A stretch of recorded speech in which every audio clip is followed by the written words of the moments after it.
Sometime in December of 1982, the Tulsa Golden Hurricanes and New Mexico Lobos faced off in a battle of two sides unfairly passed over by bowl selectors that season.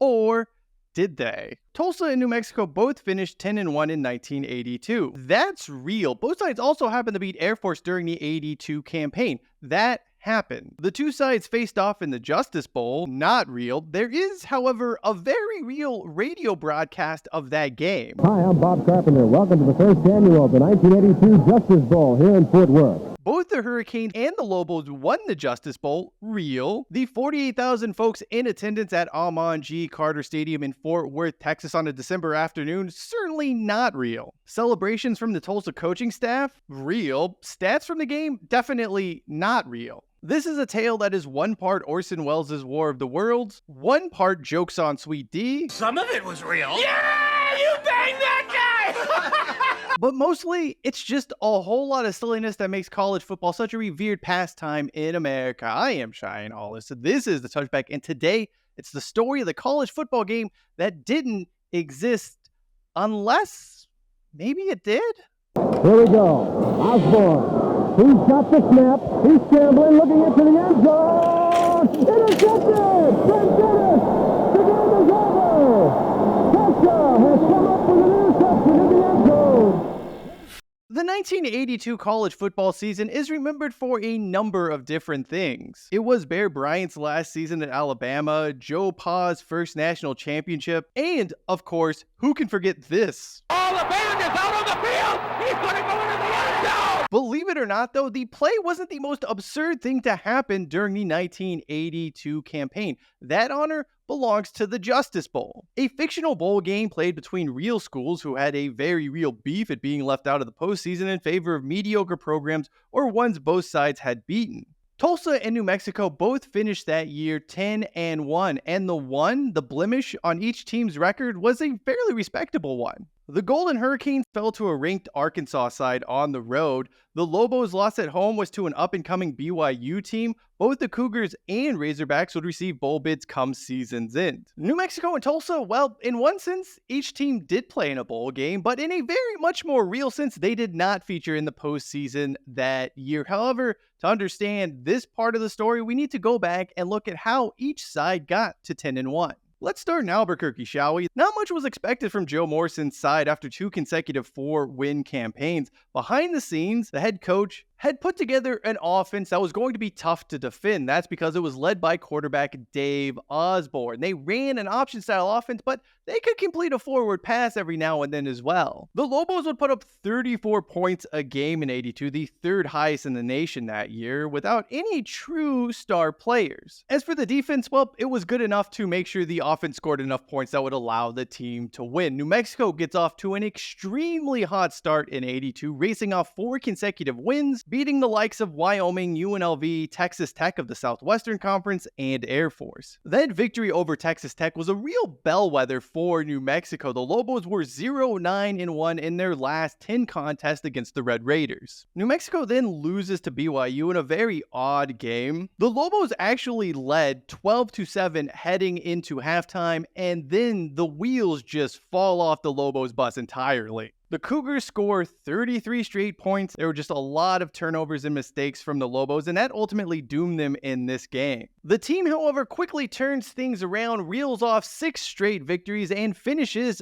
10-1. All things considered, it seemed to be in a fairly solid position to receive a bowl invitation. New Mexico finished second place in the WAC that season, but only because BYU played an extra conference game, and that was a victory that allowed them to leapfrog the Lobos in the standings. Both teams had a lone loss, and having one of the best records in all of Division I certainly helped New Mexico's cause. Tulsa's case for a bowl invite was a little murkier, still strong, but they had some issues with the conference they played in. That, of course, being the Missouri Valley Conference. The offseason prior, the NCAA had demoted 5 MVC teams to D1AA. That, of course, meant Tulsa was playing a lot of D1AA teams because they had a scheduling contract in place with their conference mates. However, This did not seem to be held against Tulsa for the most part. In fact, the Golden Hurricanes found themselves ranked inside the top 20 as November progressed. Their season starts off with a win against Air Force and the aforementioned loss to ranked Arkansas. Tulsa then picks up victories over Kansas and Oklahoma State of the almighty Big 8 conference before just dominating Missouri Valley Conference play to end the year. They finish 10-1. The Tulsa offense boasted one of the best running attacks in all the country, led by the Palomino Express, the duo of 1,000-yard rushers Michael Gunter and Ken Lacey. They didn't really have much of a passing offense, but honestly, it didn't matter. Running the ball until the cows came home was seen as an exciting strategy in the early 1980s. As for the Golden Hurricanes, the team found itself in a fairly enviable position as bowl invites were being passed out. They were ranked 19th in the AP poll, and they had some buzz around them because of the Palomino Express, this high-powered rushing attack. A lot of focus for both Tulsa and New Mexico was placed on the Independence Bowl because it had a lot more flexibility in the teams it could choose. When the game's organizers selected 6-4-1 Kansas State and 6-5 Wisconsin, well, the anger from Tulsa and Albuquerque was palpable. Neither the Wildcats nor the Badgers had done anything of note in 1982, certainly not enough to receive a postseason invite. Kansas State's case is particularly flimsy because the only way they became bowl eligible was because they had a win against Division II South Dakota. The only team they beat in the entire year with a winning record was Wichita State of Tulsa's Missouri Valley Conference. The locals, by the way, absolutely hated this decision to bring Kansas State and Wisconsin to Shreveport. In particular, the snub of Tulsa rubbed a lot of folks the wrong way. By and large, there was some sympathy in Shreveport towards the Lobos, but really people were up in arms about Tulsa not getting their invite. Honestly, most of the build-up to this game was just local newspapers receiving letters to the editor questioning what the hell those running the Independence Bowl were doing. The things got so bad, bowl organizers actually had to come out and say something along the lines of, well, you can disagree with the decision, but you have to support the Independence Bowl because it is a local bowl and you don't want bad things to happen.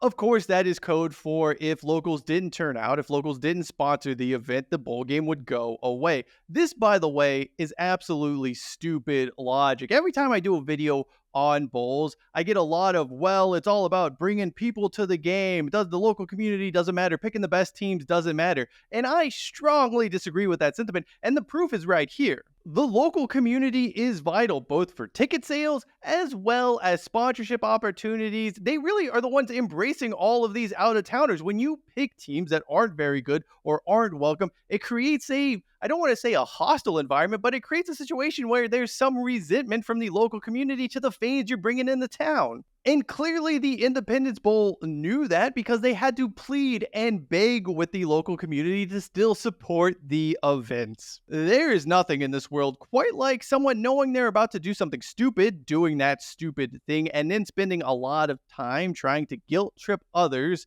into supporting their stupid mistake that was easily avoidable in the first place.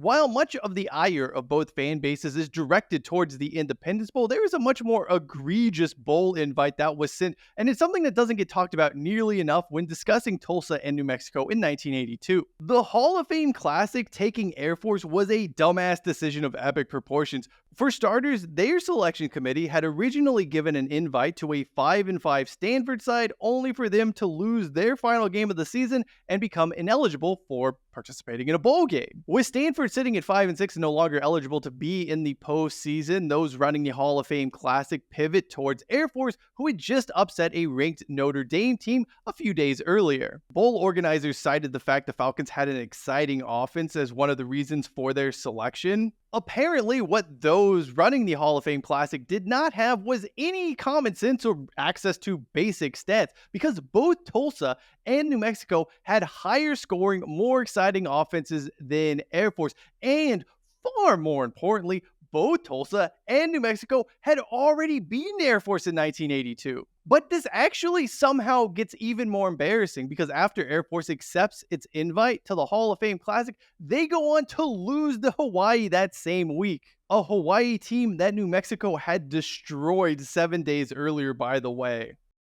With the game of bowl musical chairs having stopped, leaving Tulsa and New Mexico without a place to sit, the two schools were left to their own devices to figure out something to do to celebrate their fantastic campaigns. What they could not do was play or organize their own bowl game. The NCAA forbid that, but eventually they found a workaround. Thus, the Justice Bowl was born. A radio station over in Tulsa decided it was going to create a little college football fan fiction for everyone. The station would broadcast a quote-unquote bowl game between the two 10-1 sides that would be based from a computer simulation, although that remains a fairly dubious aspect of this entire saga. Anyway, things really begin to snowball with the Justice Bowl from here.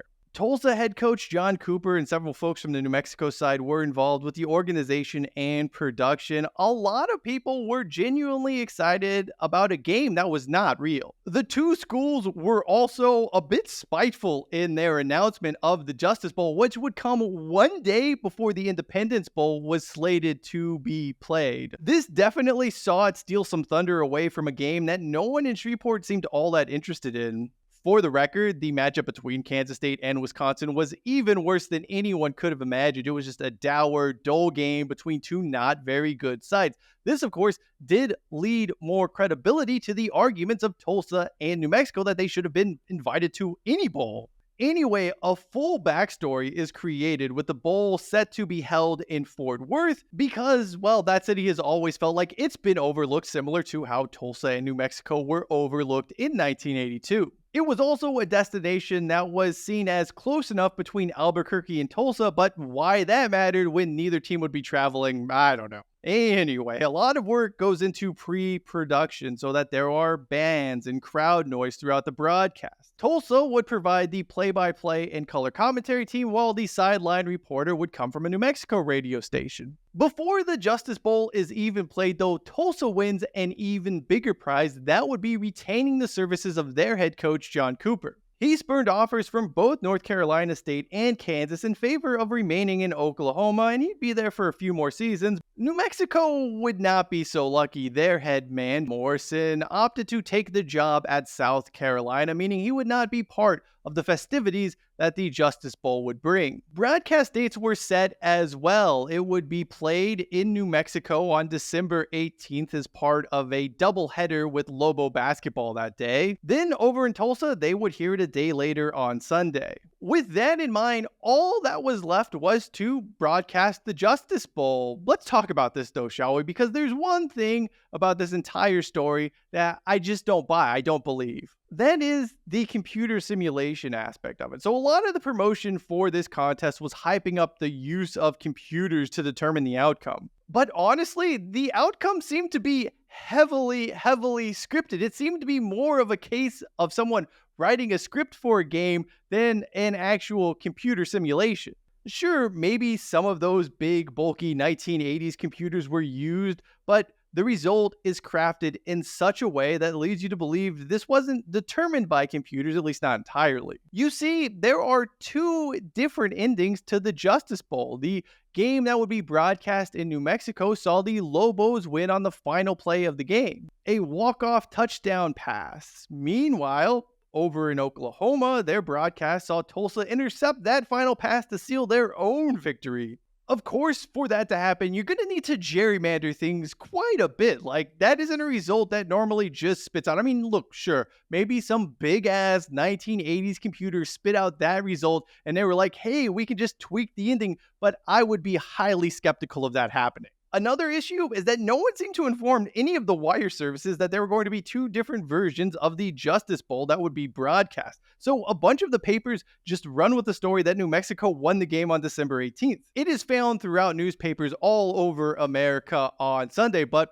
also happening on Sunday, well, the game was being rebroadcast in Tulsa with a different ending. The Golden Hurricanes win that matchup, but it gets next to no attention nationally. A few papers do pick it up, but more or less, the Justice Bowl in 1982 has gone down as a New Mexico victory. As for the radio broadcast itself, it is pretty damn well made. I went back and listened to it, and I just found myself appreciating what they did. Is it fan fiction? Absolutely. It's fake, but you wouldn't be able to tell that necessarily just by listening. Welcome back to Amon Carter Stadium in Fort Worth. 47,000 fans in the stands. They've seen a tremendous first half. The teams are tied at 14-14. I'm Bob Carpenter along with Bob Stevens, our statistician Elvin Lindblad, our engineers Phil Hall and Rick Allen West. It sounds real, and for that, you have to give credit to the announcers involved who take a play and an outcome and turned it into something viewers could believe. They weren't getting this huge script of a play being spit out by the computer, allegedly, if that was the case, but they were really the ones who made this radio broadcast into what it was.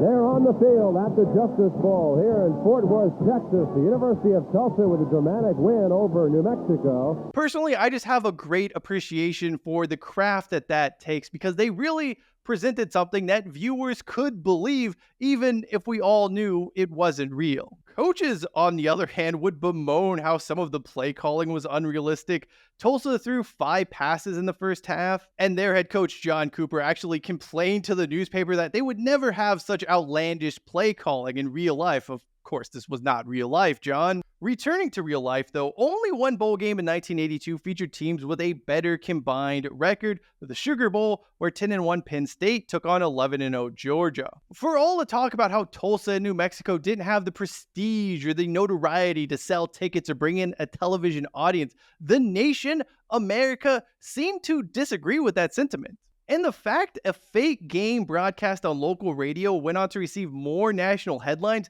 than several real bowl games in 1982 lead you to believe there is more to college football than big names and big conferences. The story of the 1982 Justice Bowl is a tale that embodies everything people love about college football. It embodies the spirit of the sport. Something that would never ever be permitted in a professional setting or one where objectivity reigns supreme. Yet those running the sport today, very poorly might I add, seem hell-bent on taking away the quaintness, the folksiness that people love about college football. They are hell-bent on turning the sport into some sort of light version of the NFL. A decision, by the way, that only benefits the coffers of a select few. College football is at its best when things are subjective and informal, when the spirit of college is allowed to be a part of the sport at large. The 1982 Justice Bowl may not have been a real game, but for fans of the Lobos and the Golden Hurricanes, well, it was very real to them. Sure, the game may not exist, but that doesn't mean the Justice Bowl didn't happen. I understand we've got John Cooper now mic'd and ready to go. Coach John Cooper, congratulations on a great victory. Great way to cap off a fantastic season, and we did it in the bowl game exactly like we did it all season long. Thank you for watching this video. If you'd like to know more about the story of the 1981 Missouri Valley Conference winner and their own saga of a bowl snowball, you can check out the video in the upper left-hand corner of your screen. And to understand what's the deal with college football week 0, well, that would be the video in the lower left-hand corner of your screen. Until next time, I'm Ryan Hollis. This is the Touchback, and as always, hashtag take it up to the 25.